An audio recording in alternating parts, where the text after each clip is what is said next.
ನಮಸ್ಕಾರ ಸ್ನೇಹಿತರೆ, welcome to my channel. ಗೃಹಲಕ್ಷ್ಮಿಯ ಉಳಿದ ಕಂತಿನ ಹಣ ಇನ್ನು ಒಂದು ವಾರದಲ್ಲಿ ಜಮೆ ಆಗ್ತಾ ಇದೆ ಅಂತ ನಮಗೆ ಮಾಹಿತಿ ಬರ್ತಾ ಇದೆ. ಅದ್ರ ಜೊತೆಯಲ್ಲಿ 31ನೇ ಕಂತಿನ ಹಣ ಇನ್ನು ಮುಂದೆ 2,000 ರೂಪಾಯಿ ಬದಲು 4,000 ರೂಪಾಯಿ ಇಲ್ಲ 5,000 ರೂಪಾಯಿ ಡಿ ಕೆ ಶಿವಕುಮಾರ್ ಅವರು ಕೊಡ್ತಾ ಇದ್ದಾರೆ ಅಂತ ಎಲ್ಲ ಕಡೆ ಮಾತಾಡ್ತಾ ಇದ್ದಾರೆ. ನಿಜವಾಗ್ಲೂ 2,000 ರೂಪಾಯಿ ಕೊಡ್ತಾ ಇದ್ದಾರಾ ಅಥವಾ 5,000 ರೂಪಾಯಿ ಬರುತ್ತಾ, ಅದನ್ನ ಕೂಡ ನಾವು ನಿಮಗೆ ತಿಳಿಸ್ಕೊಡ್ತಾ ಇದ್ದೀವಿ. ಯಾರೆಲ್ಲ ಪಿಂಚಣಿ ಬಂದಿಲ್ಲ ಅಂತ ಕಾಯ್ತಾ ಇದ್ರಿ ಅಲ್ವಾ, ನಿಮಗೆ 2 ತಿಂಗಳ ಪಿಂಚಣಿ ಹಣ ಬಂದಿದೆ. ನೀವು ಹೋಗಿ ಚೆಕ್ ಮಾಡಿಕೊಂಡು ತಗೋಬೋದು ಸ್ನೇಹಿತರೆ. ಯಾರೆಲ್ಲ ಫಸ್ಟು ಟೈಮು ನಮ್ಮ ವಿಡಿಯೋ ನೋಡ್ತಾ ಇದ್ದೀರಾ ದಯವಿಟ್ಟು ಸಬ್ಸ್ಕ್ರೈಬ್ ಮಾಡಿಕೊಂಡು ನೋಡಿ. ಗೃಹಲಕ್ಷ್ಮಿಯ ಖಚಿತ ಮಾಹಿತಿಗಳು ನಾವು ನಿಮಗೆ ತಿಳಿಸ್ಕೊಡ್ತಾ ಇದ್ದೀವಿ. ದಯವಿಟ್ಟು ಹೊಸ್ದಾಗಿ ನೋಡ್ತಾ ಇದ್ದೀರಾ, ಒಂದು ಲೈಕ್ ಕೊಡಿ ಹಾಗೂ ಸಬ್ಸ್ಕ್ರೈಬ್ ಮಾಡ್ಕೊಳ್ಳಿ ಸ್ನೇಹಿತರೆ.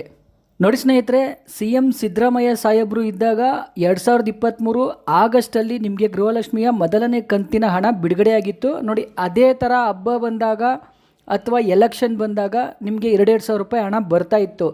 ಈಗ ಸರ್ಕಾರ ಚೇಂಜ್ ಆಗಿದೆ, ಅಂದರೆ ಕಾಂಗ್ರೆಸ್ ಸರ್ಕಾರನೇ ಇರೋದು. ಆದರೆ CM ಸಿದ್ದರಾಮಯ್ಯ ಅವರು ಇವಾಗ ರಾಜೀನಾಮೆ ಕೊಟ್ಟು ಈಗ ನಿಮ್ಗೆಲ್ರಿಗೂ ಗೊತ್ತಿರೋ ಹಾಗೇ ಡಿ ಕೆ ಶಿವಕುಮಾರ್ ಅವರು ಇರೋದು ಇವಾಗ CM ಆಗಿ.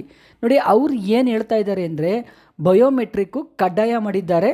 ನಿಮಗೆ ಗೊತ್ತಿರಲಿ, ಇನ್ನೂ ಫಾರ್ಮ್ ಬಿಡುಗಡೆ ಆಗಿಲ್ಲ. ಬಿಡುಗಡೆ ಆಗಿದ ತಕ್ಷಣ ನಾವು ನಿಮಗೆ ತಿಳಿಸ್ಕೊಡ್ತೀವಿ ಯಾವ ಥರ ಫಾರ್ಮ್ನ ಭರ್ತಿ ಮಾಡಿ ಕೊಡಬೇಕು ಅಂತ. ನೋಡಿ ಸ್ನೇಹಿತರೆ, ಇನ್ನು ಸಚಿವೆ ಲಕ್ಷ್ಮೀ ಹೆಬ್ಬಾಳ್ಕರ್ ಮೇಡಮ್ ಅಂತೂ ಹೇಳಿದರು, 31ನೇ ಕಂತಿನ ಹಣ ಮಹಿಳಾ ಮತ್ತು ಮಕ್ಕಳ ಕುಟುಂಬ ಕಲ್ಯಾಣ ಇಲಾಖೆಗೆ ಬಿಡುಗಡೆ ಆಗಿದೆ, ನಾವು ನಿಮಗೆ 2-3 ದಿವಸದಲ್ಲಿ ಕೊಡ್ತೀವಿ ಅಂತ ಹೇಳಿದ್ರು. ಸದ್ಯಕ್ಕೆ ಅವರು ಶಾಸಕರಾಗಿದ್ದಾರೆ ಅಷ್ಟೇ, ಸಚಿವರಲ್ಲ. ನೋಡೋಣ ಏನಾಗುತ್ತೆ ಮುಂದಕ್ಕೆ ಅಂತ. ಖಂಡಿತ ಬಿಡುಗಡೆ ಆಗಿದ್ರೆ ಕೊಟ್ಟಿರೋರು, ಬಿಡುಗಡೆ ಆಗಿರೋದೇ ಡೌಟ್ ಇದೆ ಸ್ನೇಹಿತರೆ. ನೋಡಿ ಸ್ನೇಹಿತರೆ, ಚೇಂಜ್ ಆಗಿರೋದು CMಗಳೇ ಹೊರತು ಗೃಹಲಕ್ಷ್ಮಿಯರು ಅಲ್ಲ.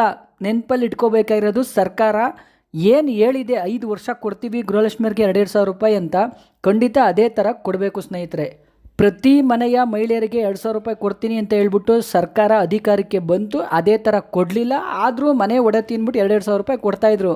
ನೋಡಿ, ಈಗ ಮನೆ ಒಡತಿ ಹತ್ರ ನಿಮ್ಮ ಹತ್ರ ವೋಟ್ ರೆಡಿ ಇದ್ದರೆ ಮಾತ್ರ ನಿಮಗೆ 2,000 ರೂಪಾಯಿ ಇನ್ನು ಮುಂದೆ ಬರುತ್ತೆ, ಇಲ್ಲ ಅಂದರೆ ಖಂಡಿತವಾಗ್ಲೂ ಬರಲ್ಲ. ದಯವಿಟ್ಟು ಆಧಾರ್ ಕಾರ್ಡ್ಗೆ ಇರೋ ಫೋನ್ ನಂಬರ್ನ ಅಪ್ಡೇಟ್ ಮಾಡ್ಕೊಳ್ಳಿ. ಯಾರು ಮನೆ ಒಡತಿ ಇರ್ತಿರಲ್ಲ ಅವ್ರ ಹತ್ರ ವೋಟ್ ರೆಡಿ ಇರಲೇಬೇಕು. ದಯವಿಟ್ಟು ಅದನ್ನ ಕೂಡ ಅಪ್ಡೇಟ್ ಬರ್ತಾ ಇದೆ ಈಗ 30ನೇ ತಾರೀಕು, ನಾವು ಅದನ್ನು ಕೂಡ ನಿಮಗೆ ತಿಳಿಸ್ಕೊಡ್ತೀವಿ. ಅದನ್ನ ಕೂಡ ನೀವು ಸರಿಯಾಗಿ ನೋಡ್ಕೊಳ್ಳಿ. ಇಲ್ಲ ಅಂದರೆ ನೀವು ವೋಟ್ ಹಾಕಲ್ಲ ಅಂದರೆ ನಿಮಗೆ ಇನ್ನು ಮುಂದೆ 2,000 ರೂಪಾಯಿ ಬರಲ್ಲ. ವೋಟ್ ರೆಡಿ ಇಲ್ಲ ಅಂದರೆ ಕೊಡೋದು ಇಲ್ಲ ಅಂತ ಹೇಳ್ತಾ ಇದ್ದಾರೆ. ಅದೇ ಥರ ಆಗುತ್ತೆ ಸ್ನೇಹಿತರೆ. ನೋಡಿ ಸ್ನೇಹಿತರೆ, ಇನ್ನು 31ನೇ ಕಂತಿನ ಹಣದಲ್ಲಿ ನಿಮಗೆ 5,000 ರೂಪಾಯಿ ಬರುತ್ತೆ ಅಂತ ಬರೀ ಫೇಕ್ ನ್ಯೂಸ್ ಬರ್ತಾ ಇದೆ. ಸರ್ಕಾರ ಕೊಡೋ 2,000 ರೂಪಾಯಿನೇ ಕೊಡ್ತಾ ಇಲ್ಲ, ಇನ್ನು 5,000 ರೂಪಾಯಿ ಎಲ್ಲಿಂದ ಕೊಡುತ್ತೆ ಅಲ್ವಾ. ನೋಡಿ ಸ್ನೇಹಿತರೆ, ಸದ್ಯಕ್ಕೆ ಗೃಹಲಕ್ಷ್ಮಿಯ ಅರ್ಜಿ ಯಾವುದು ಇನ್ನೂ ಬಿಡುಗಡೆ ಆಗಿಲ್ಲ. ಬಿಡುಗಡೆ ಆಗಿದ ತಕ್ಷಣ ತಿಳಿಸ್ಕೊಡ್ತೀವಿ. ನೋಡಿ, ಇದೇ ಥರ ಇನ್ನೂ ಗೃಹಲಕ್ಷ್ಮಿಯ ಅಪ್ಡೇಟ್ಗಳಿಗಾಗಿ TV2 ನ್ಯೂಸ್ ಚಾನಲನ್ನು ಸಬ್ಸ್ಕ್ರೈಬ್ ಮಾಡಿಕೊಳ್ಳಿ. TV2 ನ್ಯೂಸ್ ನಿತ್ಯ ನಿರಂತರ ನಿಮ್ಮೊಂದಿಗಿರುತ್ತದೆ. ಫೇಕ್ ನ್ಯೂಸ್ಗಳು ಬರ್ತಾ ಇರ್ತವೆ, ತಲೆ ಕೆಡ್ಸ್ಕೊಳಕ್ಕೆ ಹೋಗಬೇಡಿ. ಉಳಿದ ಕಂತಿನ ಬಗ್ಗೆ ಖಂಡಿತವಾಗ್ಲೂ ಮಾಹಿತಿ ತಗೊಂಡು ನಾವು ನಿಮಗೆ ತಿಳಿಸ್ಕೊಡ್ತೀವಿ ಸ್ನೇಹಿತರೆ. ಫೇಕ್ ನ್ಯೂಸ್ ಅಂತೂ ಕೊಡಲ್ಲ.